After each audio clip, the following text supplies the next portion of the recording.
she went bad on a couple of companies in the past. Today, I want to just talking about messy files, right, in 2025. What does that look like? How do you overcome them? Can you overcome messy files? The file was a complete train wreck. All right. And I mean, when you're at the end of the month, you really only try to push the deals that are fundable. Okay. It's not really about the deal size. Other shops focus on the deal size.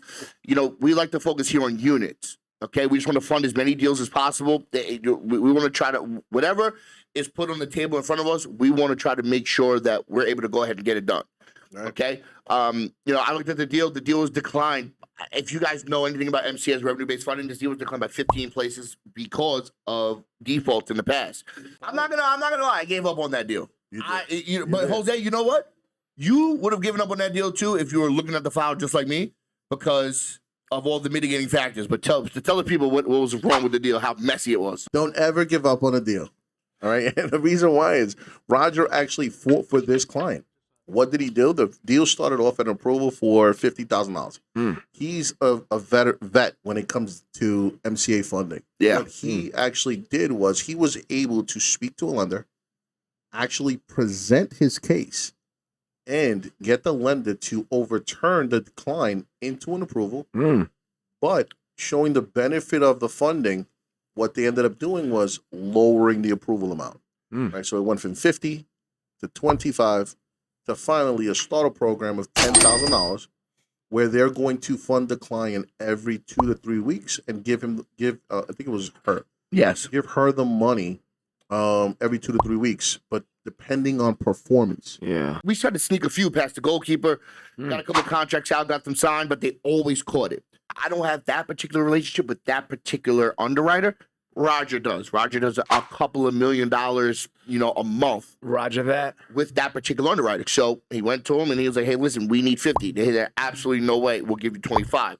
They gave Roger 25, signed contracts. At the very end, they caught that the lady was a default. Client could have received funding for $25,000 had she not waited to get funded. The mistake that she did, and we still to this point where we don't understand why, because this client got blacklisted from every MCA lender. Yep. There's just so you know, there is a like a database. Data merch. Yeah. Right? That every lender refers to. She was blacklisted everywhere.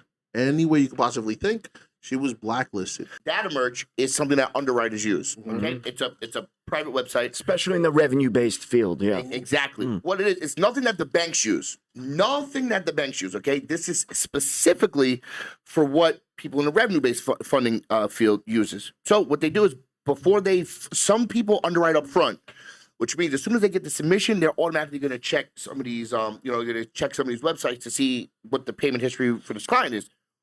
Some people underwrite in the back once contracts are actually signed. So they don't, because every time they make an inquiry on this certain thing, they have to pay for it. So this particular lady was all over this data merge thing. They just typed in the business name and the EIN, and they were able to see that she went bad on a couple of companies in the past. Kind of recent too, like last year, she busted out on like 2 companies, I believe. So with that, automatically up front, 15 underwriters, the underwriter right up front was like, nope, we're not going to do it. What happened was that the client could have received the $25,000 had they accepted, because they had already. So remember, Roger was working this file on Friday. Then the lender said, listen, it's going to be a holiday. So it was the end of the day. We missed the wire cutoff. So let's wait till Tuesday. Okay. So wait till Tuesday. Tuesday, Roger, everything good? Yeah, everything looks great. Client is moving forward. Perfect. Okay. But now at the funding call, she says, I'm not going to need the money till Thursday. During those 2 days, right? Because it was Tuesday. So you're talking about Wednesday. Today's Thursday. Well, during Wednesday and today, she pops up all over data merch. Time kills all deals. There's never been a time in which you got a financial product, you say, yeah, let's wait, and the deal got better. No. They always end up getting worse. You do something in that next, 10, 15 days, 7 days. More time. The deal up. Yeah, more time for investigation on underwriting's behalf. Correct.